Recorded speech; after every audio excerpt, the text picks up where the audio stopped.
नमस्कार। आज की बड़ी खबरों में आपका बहुत स्वागत है और मैं हूं आपके साथ निशा भारद्वाज। और आज की इस बुलेटिन में बात करेंगे कि आखिरकार एआईएमआईएम में टूट वाले सवाल पर क्यों भड़के असदुद्दीन ओवैसी। बताएंगे आपको पटना में कैसे चल रहा है बड़ा सेक्स रैकेट। दिखाएंगे आपको एकनाथ शिंदे को किसने बताया जयचंद। और बुलेटिन के आखिरी में देखेंगे चीन में फैलना कैसे शुरू हुआ एक नया वायरस। लेकिन दिन भर की तमाम खबरों से पहले एक नजर सुर्खियों पर। राहुल गांधी आपदा पर्यटक बनकर इंदौर आए, फोटो खिंचवाएंगे और चले जाएंगे, बोले कैलाश विजयवर्गीय। अमित शाह से बीज कानून का विरोध किया, बोले सीएम मान। यूपी के अमरोहा में बड़ा हादसा, कोहरे में टकराई 6 गाड़ियां, कई लोग हुए घायल।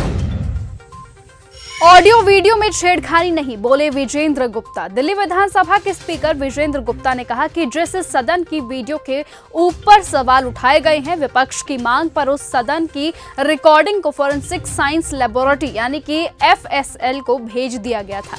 एफएसएल रिपोर्ट में कहा गया कि जो ऑडियो वीडियो है वो एक ही है। एफएसएल रिपोर्ट में कहा गया है कि जो वीडियो है वो पूरी तरह से वही है, उसमें किसी प्रकार की छेड़खानी नहीं की गई है। एआईएमआईएम में टूट वाले सवाल पर अचानक से भड़के असदुद्दीन ओवैसी। हैदराबाद में सांसद और एआईएमआईएम के चीफ असदुद्दीन ओवैसी ने कहा कि महाराष्ट्र में नगर निगम में गठबंधन करना है या नहीं, ये फैसला पार्टी करेगी। उन्होंने कॉरपोरेटर्स को चेतावनी देते हुए कहा कि कोई भी पार्षद इसका फैसला खुद नहीं कर सकता, उस पर कार्रवाई की जाएगी। ओवैसी ने कहा कि अगर हमारी पार्टी को तोड़ने की कोशिश होगी तो जनता से इन्हें तमाचा मिलेगा। बिहार में हमारी पार्टी को तोड़ने की कोशिश हुई थी, जनता ने उन्हें तमाचा मारा था।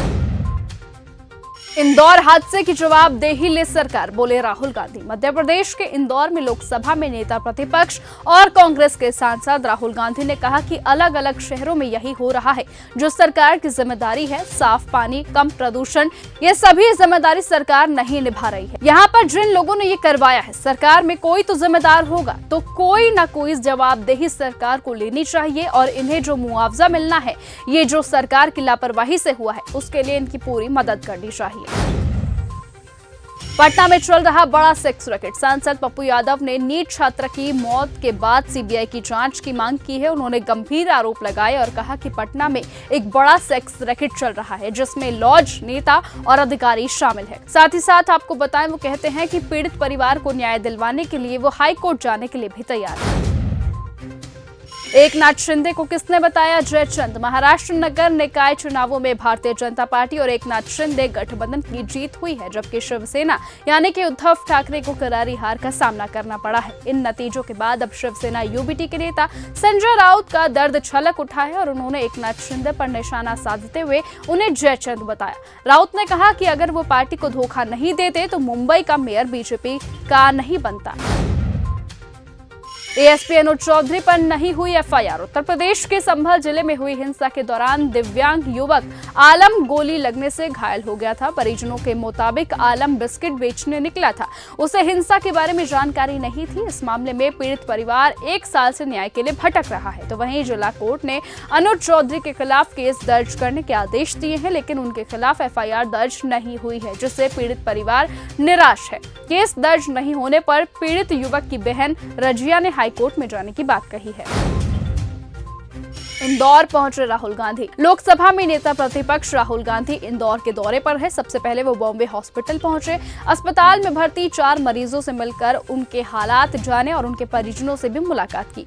राहुल गांधी इसके बाद दूषित जल से प्रभावित भागीरथपुरा भी गए। राहुल गांधी के साथ नेता प्रतिपक्ष उमंग सिंगार, प्रदेश अध्यक्ष जीतू पटवारी, प्रदेश प्रभारी हरीश चौधरी भी मौजूद रहे।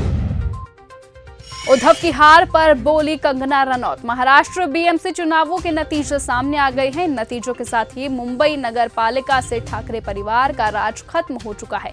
ऐसा इसलिए क्योंकि महायुति को बहुमत का आंकड़ा मिला है। तो वहीं उद्धव और राज ठाकरे की हार पर अब बीजेपी के सांसद और एक्ट्रेस कंगना रनौत का बयान सामने आया। बीएमसी चुनावों में उद्धव ठाकरे की हार पर कंगना रनौत ने न्याय बताते हुए खुशी व्यक्त की। उन्होंने कहा, मेरा घर तोड़ने वाले अब सत्ता से बेदखल हो गए हैं। बीजेपी की जबरदस्त जीत पर कंगना ने प्रधानमंत्री मोदी और फडणवीस को बधाई भी दी है। ए.आर. रहमान के बयान से मचा सियासी बवाल। प्रसिद्ध संगीतकार और ऑस्कर विजेता ए.आर. रहमान के एक हालिया इंटरव्यू के बाद सियासी विवाद खड़ा हो गया है। इंटरव्यू में ए.आर. रहमान ने कहा कि पिछले 8 वर्षों में उन्हें बॉलीवुड में पहले के मुकाबले कम काम मिला है।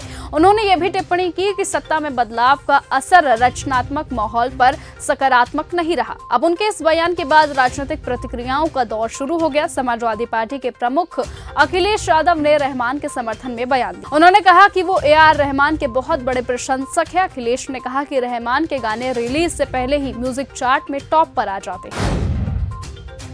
हम कभी भी तख्ता पलट कर सकते हैं। महाराष्ट्र बीएमसी चुनावों के नतीजे सामने आ चुके हैं। मुंबई महानगर पालिका से ठाकरे परिवार का सालों पुराना राज खत्म हो गया है। इस बार बीजेपी अपना मेयर बना सकती है। तो वही चुनावों के नतीजों पर अब शिवसेना यूबीटी नेता संजय राउत का बयान भी सामने आया।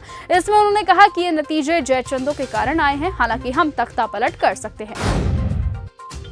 सुनीता आहूजा ने गोविंदा पर साधा निशाना। सुनीता आहूजा और गोविंदा का रिश्ता पिछले 1 साल से सुर्खियों में है। गोविंदा के किसी और महिला के साथ अफेयर की खबरें खूब वायरल हुई हैं। हालांकि सुनीता ने तलाक की खबरों का खंडन किया, लेकिन उन्होंने फिर से अपने पति और अभिनेता गोविंदा पर निशाना साधा। वहीं उन्होंने ये भी कहा कि गोविंदा ने अपने बेटे हर्षवर्धन आहूजा की कोई मदद नहीं की। बेटे यश के करियर में गोविंदा के मदद न करने के बारे में बोलते हुए सुनीता आहूजा ने कहा कि गोविंदा के बेटे होने के नाते उन्होंने उनसे ये नहीं कहा कि आप मेरी मदद करो। गोविंदा ने उसकी कोई मदद नहीं की। सुनीता आहूजा कहती हैं कि मैंने गोविंदा को उसके मुंह पर बोला, तू बाप है क्या है बे। लॉरेंस बिश्नोई गैंग की सिंगर बी प्राक को धमकी। लॉरेंस बिश्नोई गैंग ने सिंगर दिलनूर को धमकी दी है, जिसमें 10 करोड़ रुपए की जबरन उगाही मांग की गई है। ये धमकी बी प्राक को भेजे गए मैसेज के माध्यम से दी गई है, जिसमें 1 हफ्ते में पैसे देने को कहा गया है। सिंगर और एक्टर बगैरा को भी पहले इस तरह की धमकी मिल चुकी है, जहां लॉरेंस बिश्नोई गैंग ने विभिन्न हस्तियों से जबरन उगाही की मांग की है। चीन में फैलना शुरू हुआ नया वायरस। चीन के शहर वुहान से शुरू हुए कोविड-19 ने पूरी दुनिया में कहर मचाया था। साल 2019 के आखिर में यह संक्रमण शुरू हुआ था। इसी के बाद अब एक और फिर से नया वायरस दहशत फैला रहा है।